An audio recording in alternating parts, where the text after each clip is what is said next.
नाम दाऊ कल्याण सिंह करियो कोई कारणवश नहीं हो पाई तो नवा रायपुर में कोनो मुख्य चौराहा या मुख्य जमीन के नाम आपसे अनुरोध है कि दाऊ कल्याण सिंह के नाम से करिया तो हमला समाज ला अच्छा लगी।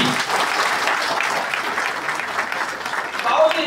कृषि महाविद्यालय में 1728 एकड़ जमीन दान कर रही से तो एक अनुरोध है कि वहां जो अभी हॉल बने हैं जेकर नाम अगर दाऊ जी के नाम से हो तो समाज बड़ा अपन आप गौरवान्वित महसूस करी। अब एक बड़ा सबसे गंभीर विषय है नान मत हमार मुखिया या मुखिया नहीं मांगो काखर ले मांगो दान देता दान के जो पैसा मन मांगता वो दान में लगा था मतलब सारा दान अगर करता तो मांग के करता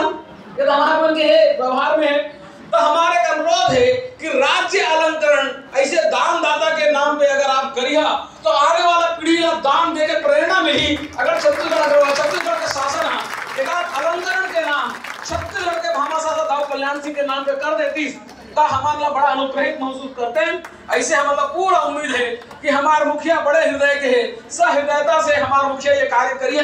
कार की आने वाला समय में हम 100 बिस्तर के वानप्रस्थ आश्रम बना हम जैसे पीढ़ी आगे देश लगातार बूढ़ा हो जाते सबको हम एक साथ हमारे वानप्रस्थ आश्रम बना हम आपके आशीर्वाद सहयोग मार्गदर्शन हुआ तो ये